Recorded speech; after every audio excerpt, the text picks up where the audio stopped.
Hi, this is Jim from Safety Wars. Before we start the program, I want to make sure everyone understands that we often talk about OSHA and EPA citations, along with some other regulatory actions from other agencies, legal cases, and criminal activity. Everyone is innocent until proven guilty in a court of law. Proposed fines are exactly that, and they are often litigated, reduced, or vacated. We use available public records, news accounts, and press releases. We cannot warranty or guarantee the details of any of the stories we share, since we are not directly involved with these stories. At least not most of the time. Enjoy the show. This show is brought to you by Safety FM. Hello. Been a couple of days, but our normal broadcast days are Tuesday, Wednesday, and Thursday, occasionally on Friday. So I am looking forward to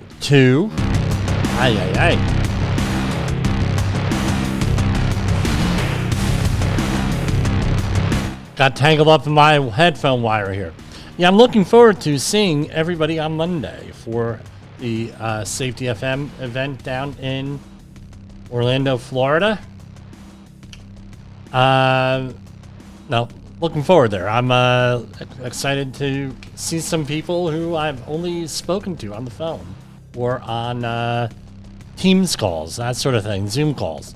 But anyway, that's on Monday. So next week I will probably not be back in action till Wednesday. Might do a couple of videos here or there. I don't know.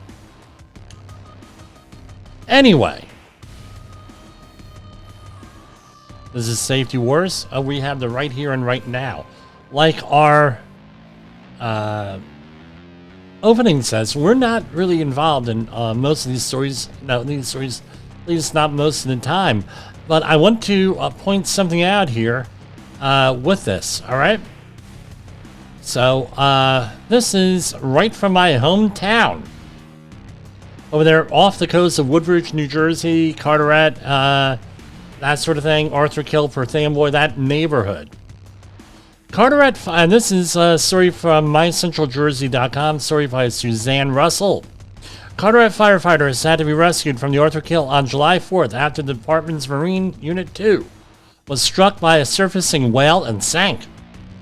They don't identify the whale, right? What kind of whale? I know. We're not going to say, it's Wally the whale, We're going to say a pilot whale, sperm whale, a right whale, something like that. We're going to say something. I don't mention it here.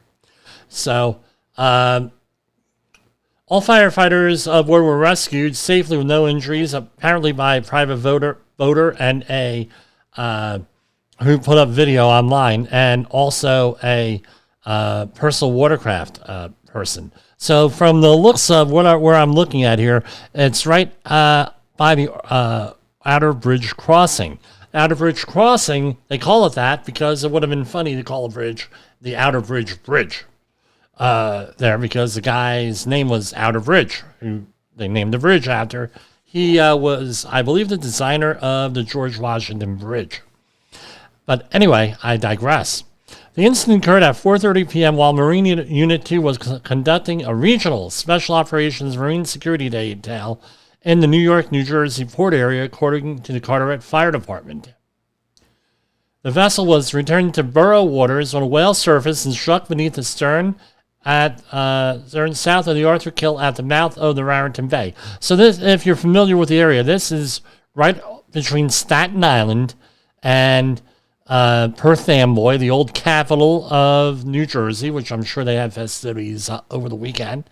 And essentially, the right in this area is where the confluence of everything is, and between the Arthur Kill, the Raritan Bay, and the Raritan River, and the Woodbridge River is about half a mile north of there. So to get your bearings there. So the impact caused the boat to immediately begin taking water, leaving firefighters only seconds in van in the vessel. A nearby recreational boater reported seeing a pod of whales reaching before and after the incident. The circumstances surrounding The collision remained under view as of the writing of this story. The Carteret Fire Department thanked a jet ski operator, a recreational boater, members of Perth Amboy Fire Department Marine Unit, and FMVA Local 258. I don't know what that is. As a union, I'm not familiar with the acronym, for helping rescue firefighters from the water. Right? And what it comes down to is this. Everybody was shaken, but everybody was wearing life jackets. And in that area, I mean, it's, with all the rain and everything in that area, that's all stream fed. A lot of that area is very cold, very murky, and everything else. So you got to wear your life jacket with that. So that's a good thing. Now, if I could point out, there are some positive observations here. Again, I am from this neighborhood. My family in the 70s, 80s, and 90s, before I really moved away, my father got older. And actually, my brother, John, who we talk about all the time here, he actually, in this neighborhood, where I'm very familiar with it. I've been in this area, if not hundreds, thousands of times. Now, back during the 1970s, and I sent a message over to Jim McGreevy, the former governor and the former mayor of Woodbridge, who was right over here. This area, we used to do crazy stuff, man. We used to swim this area. We used to crab this area, not too far away underneath the outer bridge crossing. And there was a whole graveyard of derelict ships over there. Still is. The ships are still there and they're rotting away. And further up the road, further up the river, was the Bayway Refinery, a lot of other oil terminals. And you had the ship graveyard, the famous ship graveyard of Staten Island. And you had all this stuff going on there. Water was not very clean. I'm going to say that. But what did we know? We went swimming. We were in the Sea Scouts. We went swimming. We fished. We crabbed. You name it. We ate. Not a very good idea, especially later on when I was doing some crab studies up in the Hackensack River. Further north, I opened up a crab that had freaking elemental mercury in it. And then I said, man, two things. Man, those crabs are very resilient. And number two, very polluted water. Now, Jim McGreevy, going back to this, he went back, and I have photos back in my photo pile at home that show this whole area being basically inundated with garbage from the Fresh Kills landfill. And whenever there was a major storm like we had over the last weekend, we would get all of the stuff on the quote-unquote beach over in Woodbridge, New Jersey, and all along Carteret, and all different types of deadfall, all in the water here. And it was actually very dangerous. It was not uncommon to be going in that area, and then all of a sudden the alarm starts going up, beep, in the outboard motor, and it was being overheated because there was a piece of garbage, a plastic bag, wrapped completely around the outboard motor. That was not an unusual occurrence. It was not an unusual occurrence to see, and you could go find out what this is, not safe for work, a Coney Island whitefish going by. It was not unusual there. And what ended up happening was, because of Jim McGreevy organizing, as I recall, the towns and to sue New York, Fresh Kills landfill essentially, with that and a whole bunch of other reasons, got shut down, with New Jersey DEP going and enforcing laws and permits and everything, and all these refineries and terminals along this whole waterway, cleaning up their act. You can see, I don't know if it's fishable or swimmable, but there's a lot of people fishing and swimming out of there, and stripers return, which never happened when I was a kid. Number one. Number two, whales are there. During the entire time of me growing up, I think it was a big deal where you would see a harbor seal would come in, or along the Rahway River, that area, or I remember when I was a child, or you see a whale. I mean, occasionally I remember one or two whales when I was growing up. Now you have pods of whales in here. Yeah, I'm sorry for the firefighters and everything, and for the boat. Hopefully they recovered the boat, and it's still usable. But I'm pretty impressed that they've cleaned up their act here enough to put these animals are back here and everything. I'm just surprised and a little bit excited. I know my father, before he passed away, I believe the last time we went out in this area was around 2011, if memory serves you right. Over here, no, I got married right before that, I moved away. My father got too old to fish here, and my nephew and my brother used to go out before his death in 2016. They said, "Man, Jimmy, this water is clear. It's clean. We can actually eat the fish out of here as long as certain species here. We could, it was just not there." So I'm a little bit excited. I feel bad for the firefighter, but I'm excited that we got wildlife returning here. And I think that's the feel-good part of this story is that everybody got rescued and nobody was really hurt.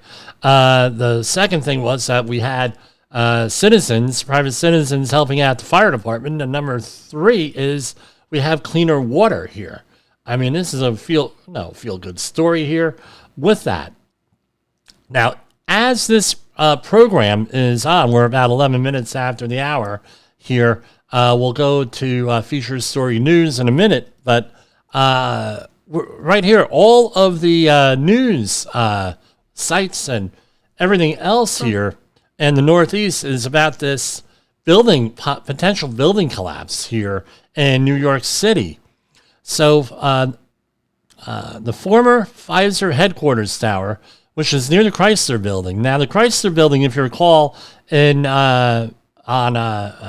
Saturday Night Live, that is the building that was the escape craft for the Coneheads, right? That beautiful building, by the way, Chrysler, beautiful obelisk, right? Here it has constructed back in the 20s, I believe, and it was impacted by Egyptology back then, which was pretty popular. But anyway, they're right down the street. You have the former Pfizer headquarters. But the structural problem that put a Midtown Manhattan high-rise tower at risk of partial collapse on Tuesday, and this is from the Wall Street Journal, likely stemmed from the weight of an addition at the top of the building, according to the building's project developer. The building was undergoing the largest ever office to residential conversion in the country. Not anymore. The developer said the increased weight from the widening of about 15 top floors, starting on the 22nd floor, caused the structural damage. Two supporting columns on the building's 21st floor buckled and steel beams began to bend. That sent construction workers into the streets and emptied much of the entire city block on Tuesday. The additional load that we put on these floors caused two particular columns to collapse. Why those particular two columns and nothing else, we don't know. We're investigating that. Right. The damage now, according to Nathan Berman, the managing principal founder of Metroloft, what he told to Wall Street Journal was, quote, "The damage was confined to a small portion of the addition and didn't threaten the integrity of the rest of the building. It's too big of a building," he said. 95% of the building the structure is sound and intact. There's no way that this corner of a small extension all of a sudden topples this building. Well, what happened was, and as the story is now, today, as of this program, bricks started to fall off the building and started hitting the ground, and then this was in here now. So this building was from the 1960s, was built, but anyway. So as a result, they evacuated several other buildings in the neighborhood with that. So we're at roughly 15 minutes past the hour. I'm going to try to make it a point to go to FSN Radio News at 50 minutes into the program. So we're going to try to continue to do that. So let's see here. Oh, wrong one. Again, I'm... Safety Ay. SafetyFM.com. On Feature Story News in Washington, I'm Jagruti Dave. US President Donald Trump is in the Turkish capital Ankara for the NATO summit, where alliance members are under pressure to show they are increasing defence spending toward the 5% of GDP target agreed last year. Stuart Smith reports from Ankara. It's been a consistent concern of the President that NATO allies are not pulling their weight, and the Secretary-General Mark Rutte was trying to show how much progress has already been made, over $280 billion invested in just over a year, getting closer and closer to some degree of parity with what the United States spends on defence. So that is the main thing that's being talked about today, turning cash into capability and effectively issuing a report card on how the 32 NATO nations are doing when it comes to paying their fair share. Nigel Farage, leader of Reform UK, has resigned as a member of the British Parliament, triggering a by-election in his Clacton-on-Sea constituency, in which he says he'll stand as a candidate. The move comes amid growing scrutiny of Mr Farage's financial arrangements, specifically allegations that a businessman convicted of wire fraud in the United States provided him with staff and access to a London property before he entered Parliament.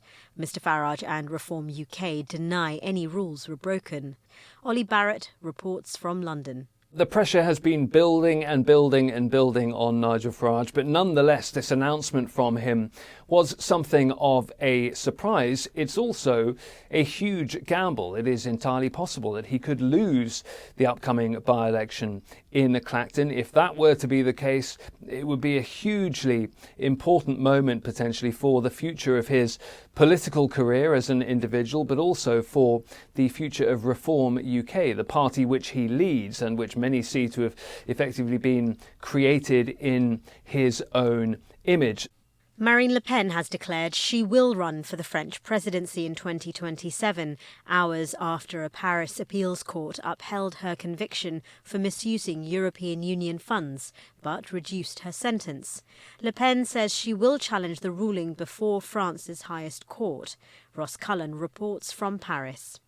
Marine Le Pen can run in the 2027 French presidential election. She can technically run, she can legally run. She won't be contravening any sentence that's been applied to her, but she would have to do so wearing an electronic tag. She has previously said she would not campaign if she had to wear an electronic tag, and so if she stands by what she said previously, she won't be running, and it would be the 30-year-old party president of the National Rally, Jordan Bardella, who would be standing in her place.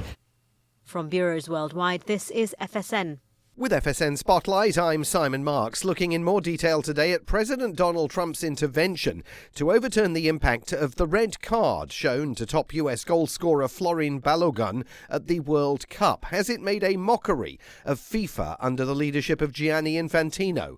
Dr. Gregory Ioannidis is an international sport lawyer who teaches at Sheffield Hallam University. I would say this is not really a story about whether FIFA had the legal power to act. It is a story about how that power was exercised. And of course, if you think about this, there are really two separate questions. First of all, did FIFA have the legal authority to suspend the implementation of Balogun's suspension? Based on the information that we currently have, it appears that it did. The second question, which is the most important one, is basically as to whether FIFA had the constitutional power and the constitutional framework to act within it. And every organization has powers, and the real test here is whether those powers are exercised independently, consistently, transparently, in a way that maintains public confidence. And this is the real issue here. This is by no means the first time that FIFA's credibility or lack of transparency have been questioned. President Trump claims he merely requested a review of the red card and did not tell Mr. Infantino what to do. With FSN Spotlight, I'm Simon Marks. The main headlines again. US President Donald Trump is in Ankara for the NATO summit, where alliance members are under pressure to show their increasing defence spending. Reform UK's Nigel Farage has resigned as an MP, triggering a by-election in his constituency in which he says he'll stand as a candidate. A Paris appeals court has upheld Marine Le Pen's embezzlement conviction but reduced her sentence, meaning she could legally stand in the 2027 presidential election. And that is the latest from Feature Story News. I'm Jagruti Dave in Washington. Okay, thank you very much there. Now, weird coincidence happened to me 6 years ago today. Again, not to get private. Jim, you get too personal. Well, we'll get too personal. So what? Here. So, I was, thinking about my brother John, and this came across my Facebook feed today, and guess what happened? Right? About an hour later, his truck that he used to drive at the last job that he was on shows up at the project that I'm on. Now, the company had gone bankrupt and everything else. It's no longer in existence, no longer there, but this was what showed up at the job site. So weird things happen sometimes. Now, we're going to talk about the July 4th festivities this past weekend. We had a great time over the weekend with our activities. We had boating up on a lake up in northern New Jersey, fishing, fishing and everything else. Great time. Now, I'm going to say, I watched the fireworks display and everything, and a couple of them. We did the boulders, Rockland boulders, on Friday. And then, Saturday we just stayed in. It was too hot to do anything really outside for most of the family, except for me, of course. And so I'm a little bit disappointed here on something. All right. And here, what do we talk about? We talk about people getting manipulated. All right, if you hire me for private classes on accident investigations, how to do an accident investigation, things of that nature, we go over onto how to detect the deceptive stuff, right? How are people deceiving you? How to not get manipulated. We even had a pushback on pushback faced by safety professionals based on the Saul Alinsky's rules for radicals, the 13 rules. We talk about, being authentic. I think that's safe to assume that is a theme all across the Safety FM network today, currently, and historically has been authentic and everything else. Now, I'm going to say this. You are being manipulated on so many different ways out there. Everything's a manipulation game. Leave out information, give you irrelevant information, give you information to control you and everything else. So we're going to go, as we go further along here, we're going to talk more and more about that. Right? Basically, this whole manipulation game. And you can't be, we talked about last week, Will Wheaton talking about Dwayne "The Rock" Johnson. He's not being political enough. Well, guess what? Life is not always about politics, number one. Number two, saying the wrong thing politically could get you into some trouble, right? And some people just want to live their life. They want to advocate things maybe in private, support certain causes, and everything else. I think everyone knows where I end up on here, but it's, so Saturday night, the large part of that concert in Washington was canceled because of weather and lightning dangers and extreme heat, right? Which they should have expected. I mean, it is Washington, D.C. in the summertime. And, and then they show on the news media, well, nobody is there at the venue. Well, the venue was closed. That's the context, right? Because of an emergency. Well, a guy was giving a speech in front of an empty venue. Yeah, because the venue, he had a speech he was going to give. It was televised, and the venue was closed because of weather hazards. We're not here to go and get people killed and hurt here. And then once the sun went down, it got a little bit cooler, weather got safe, and then like 175,000 people show up. Well, where were the 175,000 people before that? They were in the Department of Agriculture building, some of the other buildings there as cooling centers and everything else. And my big thing is I don't like to go to these public events because I don't. It's a safety issue, and it's also, where are you going to go to the bathroom? I don't like to go to these things. So anyway, the Red Rocker, I'm wearing red today, was set to open with Van Halen's Right Now and a unity message before thunderstorms wiped out the entire musical program. Sammy Hagar, and this is from AXS TV, AXS.TV. Right, Hagar, who was booked as a surprise performer, also shared a handwritten speech he had planned to deliver at the top of his set, framing his involvement as a patriotic gesture with no political intent. Great. Thunderstorms wipe out, and it goes on and on and on, and details this. So the important thing is this is what he said on with this Hagar, right. Right, was right. So this was the speech that he delivered. The song is Right Now, and if you recall the video and everything from the '90s, it was about social issues and things of that nature. It was Right Now, Right Now, Right Now. They won some awards for it. Arguably one of their top songs of the Van Hagar period. Right now, we are celebrating our country's 250th birthday, and right now will be a good time to reunite this country. Come together right now. Stop the violence. Stop the hate. Right now is a good time to show some love and respect to our fellow brothers and sisters. Let's not be prejudiced. Let's all come together right now.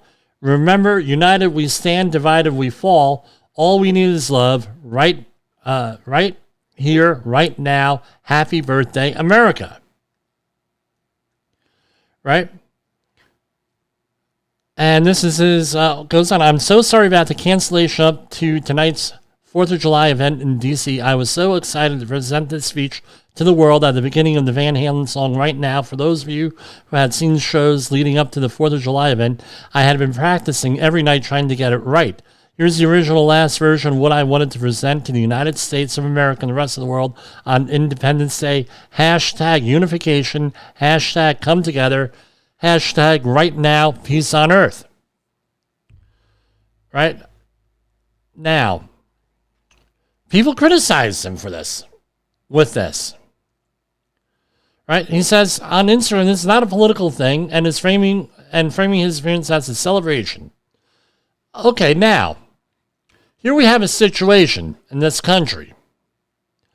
You have this group against that group, right versus left, up versus down, gay versus straight, LGBTQ plus A plus versus everybody else. And this division, the country is not going to survive. This is Jimmy Posel talking here. Not going to survive.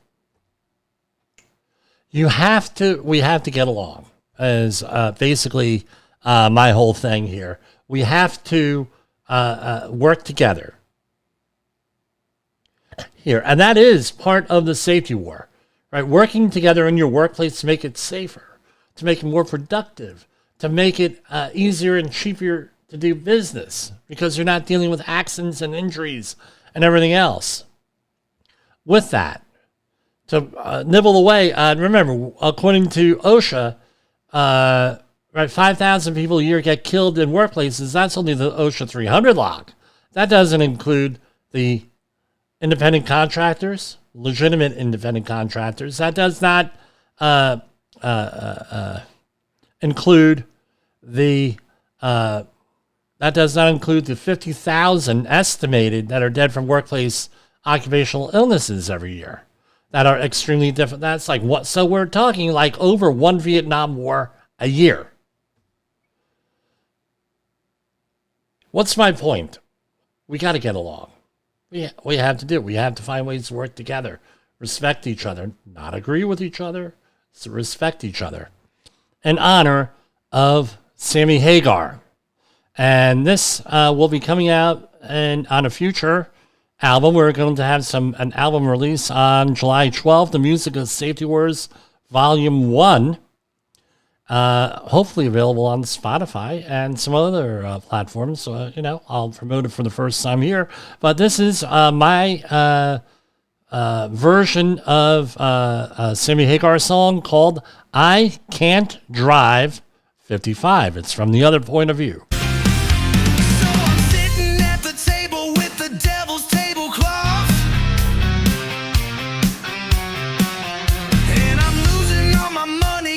Trying to break a law. I need a better engine in my pickup truck, 'cause when I put my foot down, it don't move. It just sits there and smokes, and I'm losing my temper because I can't drive 55. I can't drive 55. I can't drive 55.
Now on to more serious things here. Come on, it's Tuesday. Let's not be so serious. We're getting back from a long weekend here. All right. Like I said, Safety Warriors, Songs of Safety Wars, coming out very shortly. Now, on to more serious things here. Like we weren't talking about serious things before, right? OSHA and Department of Labor have had some press releases in the last couple of days. We're going over them now. So going all the way back to July 1st, U.S. Department of Labor announces up to $250,000 in Brookwood SACO grants available to promote mine safety, health, and education. U.S. Department of Labor today, that was on last week, July 1st, announced the availability of up to $250,000 in grant funding to support the delivery of education and training to the nation's mining community to help them identify, avoid, and prevent unsafe and unhealthy working conditions. As established by the Mine Improvement and New Emergency Response Act of 2006, the Brookwood SACO Mine Grants program honors 25 miners who perished in disasters in 2001 at the Jim Walter Resources No. 5 mine in Brookwood, Alabama, and the SACO mine in Buchanan, West Virginia in 2006. And applications must be submitted by August 31st. Go and check that out if that applies to you. So, Acting Secretary Sonderling issued the following statement regarding the jobs report last week. The policies championed by President Trump, the working family tax cuts, continue to drive private sector employment accelerating from last year.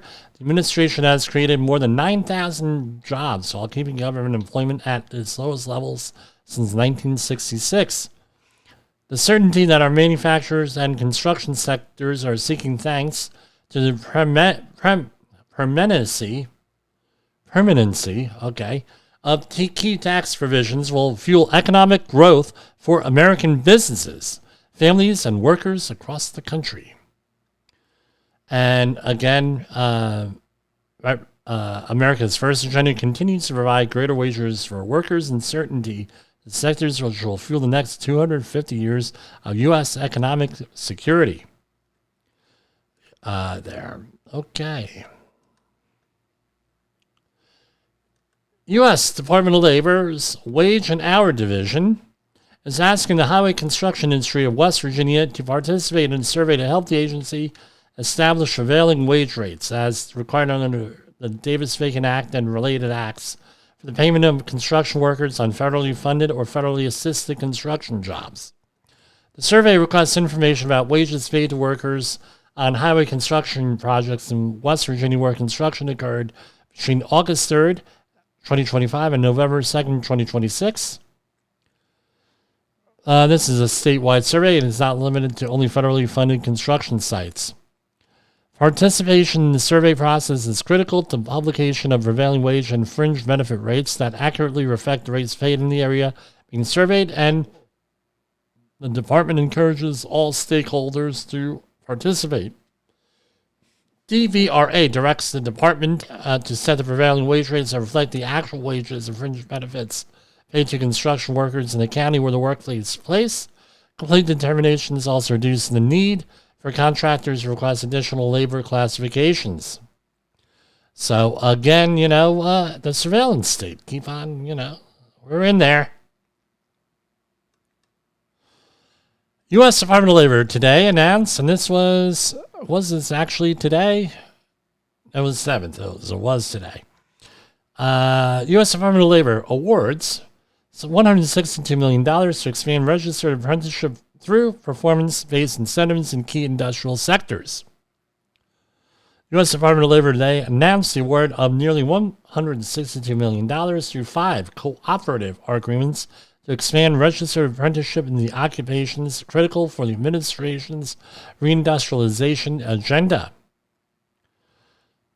The Department's Employment and Training Administration will administer the 5 pay-for-performance incentive payments program cooperative agreements with organizations that will lead nationwide efforts to train thousands of Americans for jobs in the shipbuilding, defense, industrial base, and emerging technology sectors. This performance-based model directly links federal funding to measurable outcomes, providing incentive payments to registered apprenticeship sponsors as their apprentices each reach verified retention and progression milestones. So the 5 recipients are Florida Department of Commerce, Jobs for the Future, Wireless Infrastructure Association, trustees of Clark University, and the ASE Foundation. Go and check it out on the website there. Bouncing on over to the EPA. Hold on. I tell you what, hold on. Before we get to the EPA, this actually is off of Axios. So this is not a right-wing publication or anything like that. This is actually, we talk about demographics here because very few people want to talk about demographics, and demographics actually pushes things. We talked about the U.S. Census and their statistics. Are they necessary? Are they this? Are they that? Well, guess what? Now that's all open for debate. My opinion, you should know my opinion. They're collecting too much information on us. Real simple with this. So, this is behind a paywall. There is a shrinking, right, demographic here. Missing middle, the shrinking 45 to 64 population, that's Gen X. Right? So basically, the population pyramids work best when they are wide on the bottom and narrow on the top.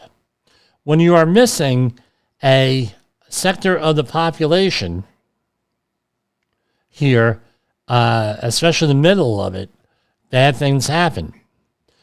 So what are we looking at here? What we're looking at is what kind of employment are we looking at in the future? What are our healthcare costs in the future?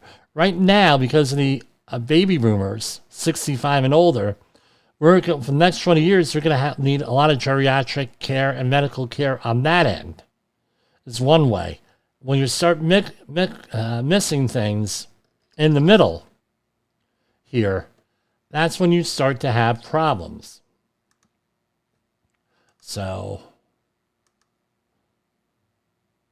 hold on. Well, I can't, hold on. I should have this on here. I did not realize this was a behind a paywall. I think I'm paid on here. Hold on. Let's go to a bit here. Hold on.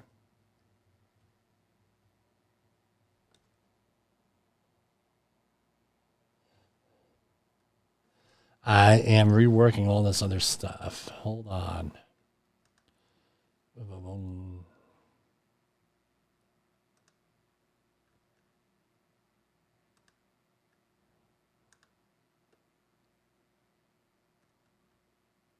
Sorry, folks. This is live radio, right?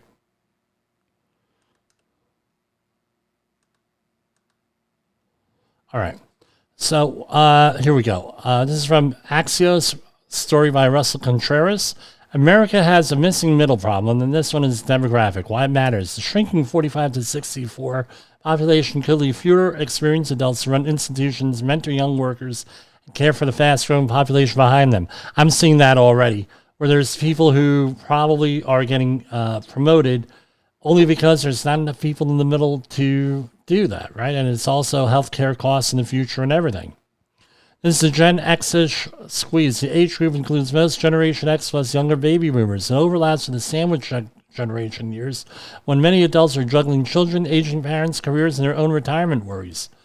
The U.S. population ages 45 to 64 fell by 2.68 million from April 1st, 2020 to July 1st, 2025, according to new Census Bureau population estimates reviewed by Axios. Right, and it gives everything else here. So, what does that? What's going on here? Right, Gen X is smaller than the baby boom because it was born during the baby bust that followed the post-war birth surge. I'm going to say this. Widespread abortion and contraception, I'm not giving an opinion, contributed to this.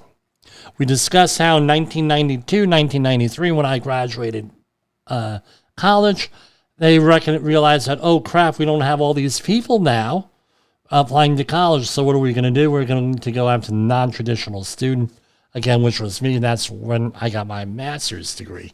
They did major outreach to people like me, right? Zoom out. The U.S. is not alone. Other wealthy countries are also wrestling with aging populations, a slower workforce growth, and rising pressure on public budgets, meaning that they have to. There's not enough tax money. So, again, the 45 to 64 demographic typically represents peak earners who anchor municipal tax bases and possess decades of institutional knowledge, which, by the way, they're getting rid of, a lot of us. The declining middle-aged group could gradually thin ranks of experienced workers, caregivers, and civic leaders. But overall, the U.S. population is still growing because of huge issue we have here with this worldwide with the population tanking. All right.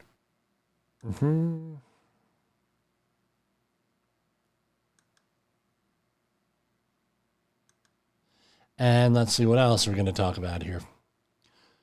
We're going to be back in a minute here, and we'll go from there. All right, so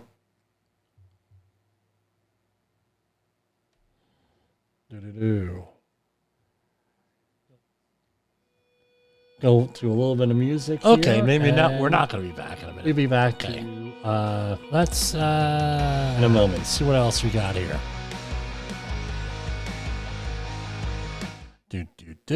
Okay, some weird news here. This is from DailyMail.com. Time, and this story is from Stacey Livermore, U.S. Science and Technology Director. Time traveler claiming to be from the year 3700 issues a chilling warning for humanity as he reveals evidence of future apocalypse. This sounds like the John Teeter story from the late 1990s. Here, time traveler, right? And how do you judge a prophet? What does the Bible tell us that? Judge a prophet by their fruits, right? And or are they correct? A self-proclaimed time traveler from the year 3700 has resurfaced with a chilling warning for humanity. A devastating war is coming. The man, who identifies himself only as Mike, appeared in a video from an undisclosed location, sort of like us, wearing a plaid shirt. Too bad he's not wearing a baseball jersey, like some other people I know.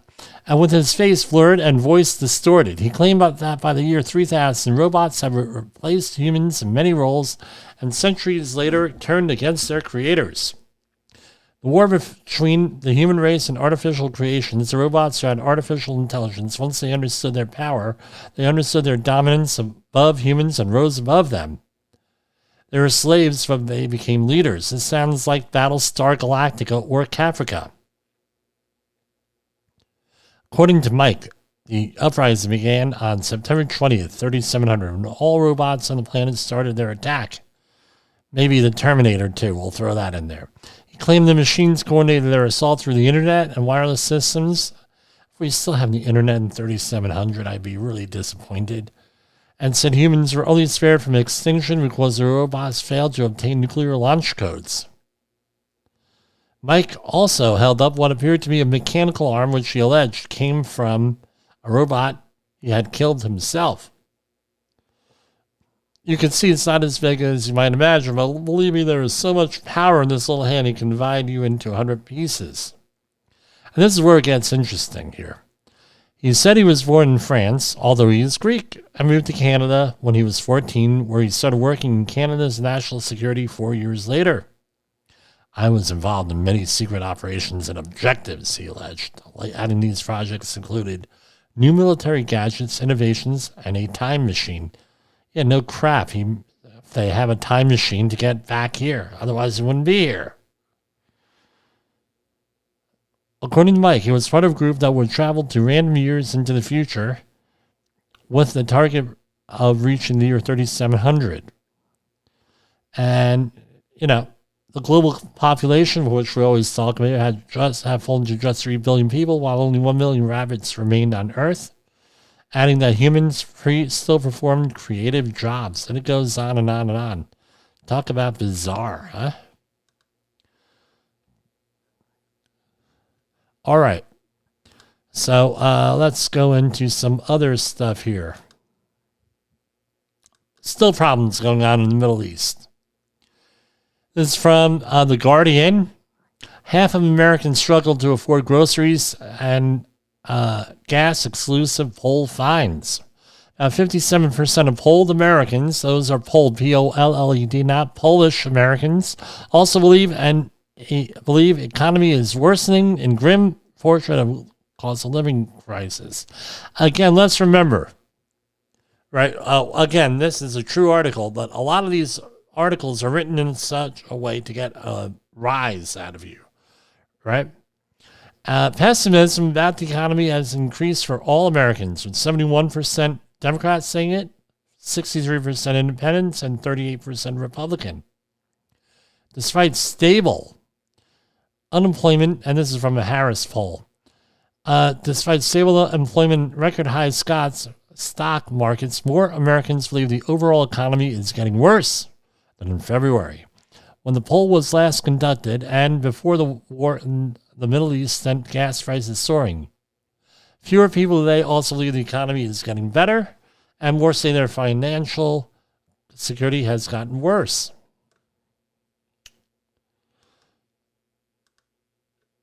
This is from Wired Magazine. People used to control machines they don't anymore. In a world regulated by devices, humanity has become disconnected from the physical world. And from stick-shift cars to postcards. Yeah, I guess so. Hungary's public news broadcasts halted in bid to scrap Orban era, not Orban, Orban era propaganda.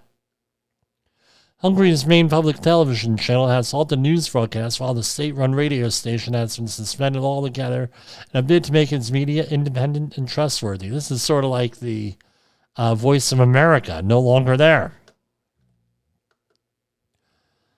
The country's former prime minister, Orban, who was ousted in April after 16 years in power, had tightly controlled state media. Right? Public media will, and this is what they said, public media will now be reformed so it will be independent and trustworthy. Our news program is currently suspended. Stay tuned. Right? We did the same thing here with VOA, right? DMV could revoke. It's from San Francisco Gate, SF Gate. DMV could revoke thousands of California licenses due to mysterious testing anomalies. Ooh. Thousands of Californians have received letters from the Department of Motor Vehicles informing them that irregularities were found in their written test results, that they will lose their licenses unless they take the exam within 30 days.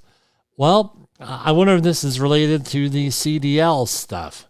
I tell you what, with a lot of the drivers I see out there that make deliveries to construction sites, big tractor trailers, I kind of question that, right?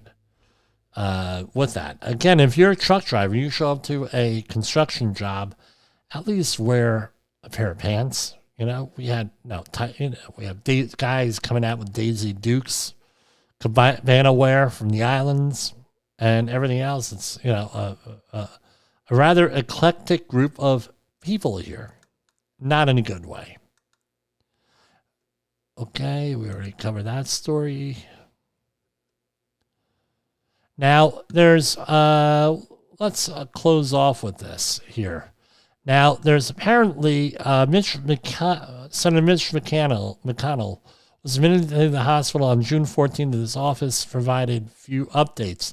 This has been the stuff of conspiracy theories here. Is he dead? There were reports that he's brain dead, and he is in, his wife went to China.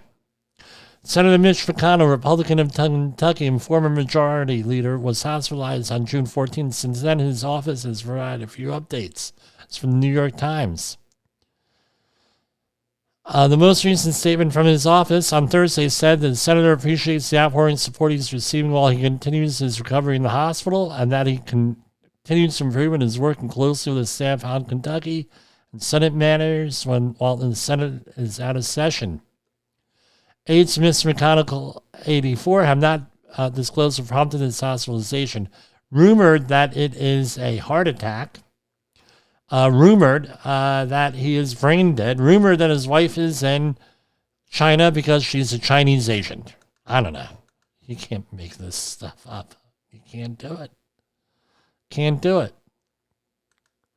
U.S. airlines are redesigning travel around their highest-paying passengers. Not me.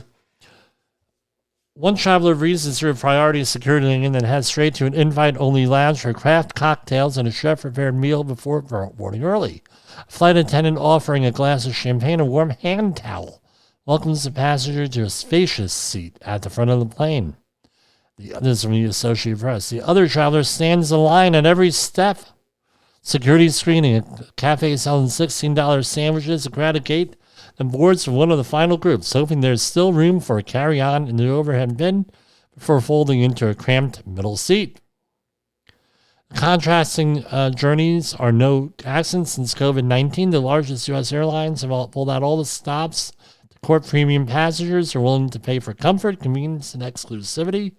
Budget conscious travelers may notice a widening gap between the back of the plane and upfront as the carriers increasingly build their business around selling first class, business class, and premium economy seats.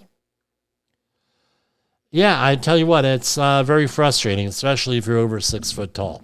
That's all I got tonight. This is Safety Wars signing off. God willing, we'll be here tomorrow. The views and opinions expressed on this podcast are those of the host and its guest and do not necessarily reflect the official policy or position of the company. Examples of analysis discussed within this podcast are only examples. They should not be utilized in the real world as the only solution available, as they are based only on very limited and dated open source information. Assumptions made within this analysis are not reflective of the position of the company. No part of this podcast may be reproduced, stored in a retrieval system, or transmitted in any form or by any means, mechanical, electronic, recording, or otherwise, without prior written permission of the creator of the podcast, Jay Allen.